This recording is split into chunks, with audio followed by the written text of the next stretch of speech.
लाडकी बहीण जी योजना काढलेली आहे सरकारने त्याच्याबद्दल आम्हाला असं सांगायचं आहे का ती योजना 1,500 देतात ना, तर अजून आम्ही त्यांना 2,000 रुपये देऊ आणि त्याच्यामध्ये आम्हाला आमचा ब्रिज बनवून द्यावा असं आमची इच्छा आहे। जोपर्यंत आमचा ब्रिज बनत नाही तोपर्यंत असं आमच्या लोकांनी ठरवले की मतदान आम्ही करणारच नाही।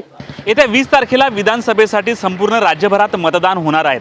वसई विरारसाठी कोणाला मतदान करायचं हे तुम्ही एव्हाना ठरवलं देखील असेल, परंतु वैतरणाजवळील वाडीव आणि वैतीपाडा या गावामधील लोकांनी चक्क नोटाचं बटन दाबायचं ठरवलेलं आहे। पश्चिम रेल्वेवरील विरारचा नंतर येणारं वैतरणा स्टेशन आणि त्यामधील वाडीव आणि वैतीपाडा या गावामध्ये हजारो रहिवासी राहतात। त्यांची सध्या मोठी समस्या आहे की त्यांना जाण्या येण्यासाठी कुठचाही रस्ता नाही। त्यांना आपलं घर गाठायचं असेल तर रेल्वे ट्रॅकवरून जावं लागतं आणि रेल्वे ट्रॅकवरून जीवघेणा प्रवास करत मोटरसायकलने हे लोक तिकडे जात असतात। ह्या गावातल्या लोकांचा सध्या एवढा संताप आहे, यांचं म्हणणं आहे की सरकार आम्हाला 1,500 रुपये देतं, आम्ही त्यात आमच्या पदरचे 500 रुपये टाकतो, आम्ही 2,000 तुम्हाला देतो, परंतु आम्हाला आमचा हक्काचा रस्ता द्या अशी यांची मागणी आहे। तर दुसरीकडे गेल्या 10 ते 15 वर्षात अनेक राजकारणी आले, त्यांनी आम्हाला आश्वासनं दिली, परंतु इकडच्या आमदार खासदारांनी काहीच नाही केल्याचा त्यांनी आरोप केलेला आहे। या ठिकाणी जे आहे की 2 वेळा विलास तरे आमदार होते, त्यांनी देखील काही नाही केल्याचा आरोप त्यांनी केलेला आहे। त्यामुळे आम्ही सर्वांनी मिळून जे आहे नोटाचं बटन दाबायचा निर्णय यांनी घेतलेला आहे। या गावामध्ये वाडीव आणि वैतीपाडा या गावामध्ये सुमारे 4,000 लोक राहतात आणि त्यांना तारेवरची कसरत करून आपल्या घरी जावं लागतं। अनेक राजकीय पक्ष आले, परंतु आपले प्रॉब्लेम त्यांनी सॉल्व्ह न केल्याचा आरोप त्यांनी केलेला आहे। यांचे सध्या लग्न जमायचा देखील मोठा प्रश्न आहे, कारण या गावामध्ये कोणी मुलगी देण्यासाठी देखील तयार होत नाही, कारण हक्काचा रस्ता नसल्यामुळे आपली पोटची मुलगी या गावातल्या तरुणांना दिली जात नाही। त्यामुळे ह्या गावातल्या लोकांना सध्या लव्ह मॅरेज करावं लागतं की जेणेकरून आपली लग्न जमतील। याच नदी पुलावरून जे आहे की 2 मोठे प्रोजेक्ट जाणार आहेत, जे केंद्र शासनाने प्रस्तावित केलेले आहेत, खाडी प्रकल्प, त्याचे 2 मोठे प्रोजेक्ट याच खाडीवरून जाणार आहे। त्यातून तरी आम्हाला हक्काचा रस्ता मिळावा अशी मागणी या ग्रामस्थांची आहे। ह्या गावातल्या लोकांनी आजपर्यंत अनेक राजकारण्यांना विनंत्या केलेल्या आहेत, पत्र दिलेली आहेत, परंतु काहीच होत नाही। त्यामुळे गावकरी मोठ्या प्रमाणावर संतापलेले आहेत। आता इलेक्शनसाठी 10 दिवस आहेत। आता सर्वच वसई विरार परिसरातले राजकीय पक्ष या गावातील लोकांना मनवण्यासाठी आणि आपल्या पाड्यात मतदान देण्यासाठी काय आणखीन नवीन आश्वासन देतात ते देखील पाहावं लागणार आहे, कारण आम्हाला हक्काचा रस्ता मिळत नाही। जग चंद्रावर पोहोचलेलं आहे, गावोखेडात खेड्यात रस्ता बनतो, परंतु आमच्याच गावात का रस्ता बनला जात नाही, कारण विरार आणि वैतरणामध्ये मोठी खाडी असल्यामुळे तिथे रस्ता बनवणं फार जिकरीच आहे, तिथे पुलाची गरज आहे। त्यामुळे हे लोक जे आहेत की आपलं घर गाठण्यासाठी पुलावरून जातात आणि ह्याचवरून मुंबई आणि दिल्लीला जोडणाऱ्या ट्रेन ज्या आहेत मोठ्या प्रमाणावर धावत असतात आणि येत्या काळात मोठा अपघात देखील होण्याची शक्यता असते। त्यामुळे गावकरी कामाने जे संतापलेले आहेत, नोटाचं बटन दाबण्याचा निर्णय त्यांनी एकमताने घेतलेला आहे। या संतप्त गावकऱ्यांचं नेमकं म्हणणं तरी काय आपण ऐकूयात। माझं नाव आहे सुनीता श्रीधर सापणे, माझं नाव आहे माझ्या गावाचं नाव आहे वाडीव। माझ्या वाडीव गावामध्ये समस्या अशी आहे की रेल्वे रस्ता आहे, दोन्ही बाजूला रेल्वे आहे, अजून नवीन 2 ब्रिज बनतात, पण माझ्या गावाची काय समस्या आहे लोकांनी सोडवलं नाही। कितीतरी असे आमदार खासदार येऊन जातात, हा हो करतात आणि काहीच लक्ष देत नाही, फक्त त्यांच्या ओटीपुरती ती लोक बोलतात हा हो आम्ही करू, आम्ही देऊ। आता किती दिवस झाले पाण्याच्या टाक्यांचं चाललंय ते सुद्धा नाही लक्ष देत, ते पण जाऊ दे। आमची समस्या मोठी अशी आहे की रेल्वे रस्ता ब्रिज जे नवीन बनतात त्याच्यावरून आम्हाला रस्ता पाहिजेत, भले ह्या नवीन आताच्या ब्रिजमध्ये नाही झालं पण पुढचं नवीन बनवायला लावले त्याच्यावरून तर रस्ता द्या, कारण आमची लहान मुलं आहेत स्कूलमध्ये जातात, तर मग त्यांची सोयीचा कोण बघाल। त्यांच्यासाठी आम्ही ती जोपर्यंत घरी येत नाही तोपर्यंत आम्हाला झोप नाही लागत, आम्ही जेवण जेवत नाही। तर लाडकी बहीण जी योजना काढलेली आहे सरकारने त्याच्याबद्दल आम्हाला असं सांगायचं आहे का ती योजना 1,500 देतात ना, तर अजून आम्ही त्यांना 2,000 रुपये देऊ आणि त्याच्यामध्ये आम्हाला आमचा ब्रिज बनवून द्यावा असं आमची इच्छा आहे। जोपर्यंत आमचा ब्रिज बनत नाही तोपर्यंत असं आमच्या लोकांनी ठरवले की मतदान आम्ही करणारच नाही। तुम्ही मतदान पाहिजे असेल तुम्हाला तर आमच्या गावात या आणि आमच्या गावाची समस्या सोडवा, पूर्ण गाव आमचं तुम्हाला एकालाच मत देणार। गावाची इच्छा अशी आहे की जो गावचा काम करेल त्यांनी काम जर मंजूर केलं तर आम्ही त्याला वोट देऊ, नाहीतर मग नोटाला वोट देऊ। इकडचे खासदारांनी काय केलाय का 15 वर्ष? केलाच नाही, दिसतोय ना आपल्याला, डोळ्यासामने दिसतोय। माझं नाव विनायक पाटील, वाडीव सरावले उपसरपंच। पहिला तर मी आपल्या पत्रकारांचं मी आमच्या गावात स्वागत करतो की त्यांनी आमच्या गावातल्या समस्या जाणून घेण्यासाठी आपल्या गावात आले तुम्ही। आणि आमच्या गावातला पहिला मुद्दा आहे की आमच्या आमचं गाव हे बेट असल्या कारणाने आमच्या गावाला रस्ता नाही आहे आणि एका साईडला बघितलं तर तुम्ही मुंबई बडोदा हजारो कोटींचा प्रकल्प चालला आहे, आमच्या गावावरच चालला आहे, तरी आम्हाला त्याच्यावर ॲक्सेस देत नाही। दुसऱ्या बाजूला बघितलं तर रेल्वेचे 2 ब्रिज चालू आहेत, त्याच्यावरनं पण आम्हाला काही अजून त्यांच्याकडनं उत्तर आलेलं नाही रस्त्यासंदर्भात. आणि हे जे आता निवडणुका लागल्यात, फक्त आमदार आणि खासदार यांच्याकडनं आम्हाला आश्वासनच भेटते.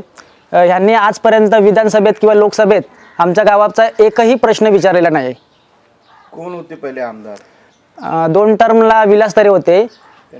त्यांनी काहीच केलं नाही आजपर्यंत. एकही त्यांची बाईट तुम्ही बघू शकता. त्यांनी आज एकही प्रश्न आमच्या वाडीव गावाबद्दल विचारलेला नाही. ते कधी आले होते काही गावात? फक्त निवडणुकीला आश्वासन देण्यासाठी येतात, बाकी निवडून आल्यानंतर इथे वळून कोणी बघत नाही. आता ते मला वाटते ते शिंदे गटातून उभे आहेत. आम्ही गाववाले ठरवणार आहेत का नोटालाच आम्ही बहुतेक मतदान करणार आहेत. माझं नाव लीलावती सुभाष पाटील आहे. आमच्या गावाच्या समस्या अशा आहेत का आमच्या चारी बाजूनी पाणी आहे आणि मध्ये बेट आहे. चारी बाजू कुठेही जायला रस्ता नाही आहे. तर आम्हाला एकच मागणं असं आहे का कोणीही नेता येऊ, निवडून येऊ, काही येऊ, पण आम्हाला पहिला रस्ता करून द्यावा, ही आमची विनंती आहे. आणि इलेक्शनसाठी येतात, 15-20 दिवस आधी येणार, गावात फिरणार का तुम्हाला हे करून देऊ, ते करून देऊ, मग आमच्याकडे लक्षच देत नाही. निवडून आले का आमच्याकडे इकडे बघतच नाही. बोलून लाडकी बहिणीची योजना काढलेली आहे. प्रत्येकाला 1500 रुपये लेडीजला भेटतात, पण ते 1500 रुपये आम्हाला न देता आम्ही त्यांचे 2000 रुपये करून देऊ. आम्हाला ब्रिज पाहिजे, रस्ता पाहिजे. माझं नाव उमेश जयवंत वैती. पालघर तालुक्यामधील वाडी वैतीपाडा सरावली ग्रामपंचायतमधील वाडी वैतीपाडा माझं गाव आहे. खूप साऱ्या समस्यांना मला तोंड द्यावं लागतं, कारण की मलाच नाही तर गावातील सर्वच लोकांना त्रास होतोय. कारण की येण्या जाण्यासाठी प्रवास नाही, प्रवास करण्यासाठी रस्ता नाही. आणि हा जीवघेणा प्रवास आपण पाहतोय. जो ब्रिज आहे, रेल्वेचा ब्रिज ओलांडून आम्हाला प्रवास करावा लागतो. शाळेतील मुलं आहेत ते देखील याच रस्त्याने प्रवास करत असतात. आणि सांगतो ना की शाळेतील मुलं जोपर्यंत शाळेतून घरी नाही येत तोपर्यंत आईंच्या देखील जीवात जीव नसतो. कारण की प्रत्येक आई मुलावरती तेवढं प्रेम करते, परंतु मुलगा जोपर्यंत घरी नाही येत ना तोपर्यंत त्यांच्यात देखील जीवात जीव नाही येत आहे. कारण की रोजचा जीवघेणा प्रवास करावा लागतो. त्यानंतर आपण रस्ते देखील पुढे जाऊन बघणारच आहात. ते रस्ते देखील असे आहेत की त्या रस्त्यावरून एक गाडी देखील व्यवस्थित येऊ शकत नाही. इलेक्शन आल्यानंतर सर्व नेते येतात, तुम्हाला हे करून देऊ, तुम्हाला ते करून देऊ, सर्व काही सांगून जातात, परंतु कोणीही काही करून देत नाही. मला आता 28 वर्ष होत आहेत. 28 वर्षामध्ये कुठल्याच प्रकारची प्रगती झाली नाही आहे. कारण की गावात पुराचं देखील पाणी यायचं, त्या समस्या कुठे कुठे थोड्याफार प्रमाणात गावातील जे समाजसेवक आहेत त्यांनी थोड्याफार प्रमाणात सॉल्व्ह केलेले आहेत. परंतु अजून खूप साऱ्या अशा समस्या आहेत ज्या येण्या जाण्याचा रस्ता आहे, मेन मुद्दा आमचा तोच आहे, तोच आमच्यासाठी उपलब्ध होत नाही आहे. आणि गेल्या 25 वर्षात खासदार असतील कधी येऊन देखील बघितलं नाही की गावातल्या लोकांना कोणत्या समस्यांना तोंड द्यावं लागतंय. आणि खूप सारे हाल अपेक्षा आम्हाला सहन कराव्या लागत आहेत. सांगतो ना, 15 वर्षात आजपर्यंत कधी बघितलं नाही की खासदार तर आमच्या गावात वळून बघितलं असेल.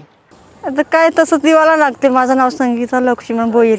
इथे काय तसंच करता आम्ही पायी रस्ता जावाला कवरामुळा त्रास होते, येवा जायला रस्ता बी खराब आहे. हो असंच गोला घ्या लागते. काय मग इलाग नाही तसं न्यायला लागते, जोलीकडून न्यायला लागते. जो लागून जायला लागते, सपायला वजन नेवा लागते डोकीवर.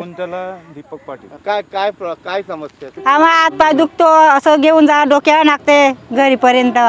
का असं घेऊन जायला लागतं? मग रस्ता पाहिजे ना, रस्ता नाही मिळत तर काय करणार. माझं नाव योगेश मेहर आहे. मी या वाडीव गावात राहतो.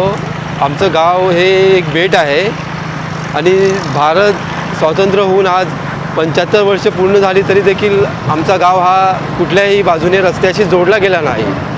आणि रस्ता नसल्यामुळे आम्हाला हा रेल्वेचा ब्रिजवरून जाण्या येण्याचा प्रवास करावा लागतो.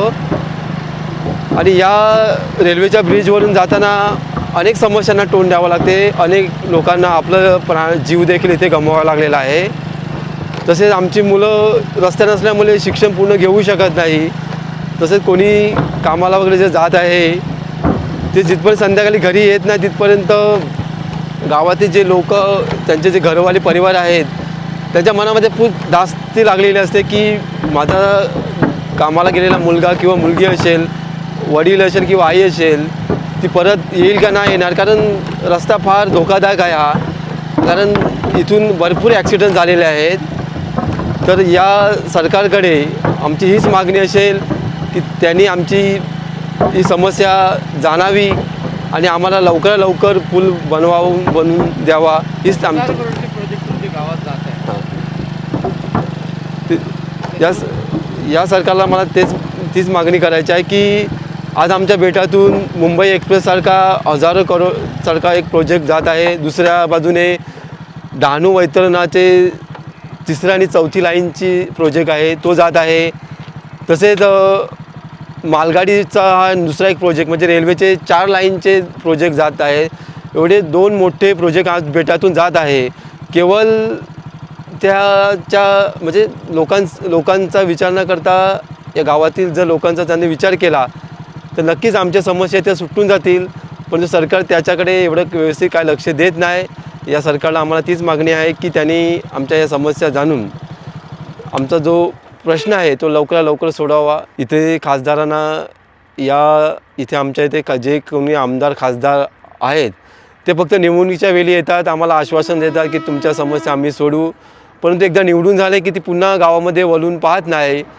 या खासदारांना हीच आम्हाला विनंती आहे की आता कोणी खासदार असेल कोणी आमदार जो निवडून येईल त्याने आमच्या ज्या समस्या आहेत त्या सोडवाव्या आणि आमचा गाव एक कुठल्याही बाजूने भले विरार बाजूने असेल किंवा सफाळ्याच्या दिशेने असेल ते जोडावा, जेणेकरून आमच्या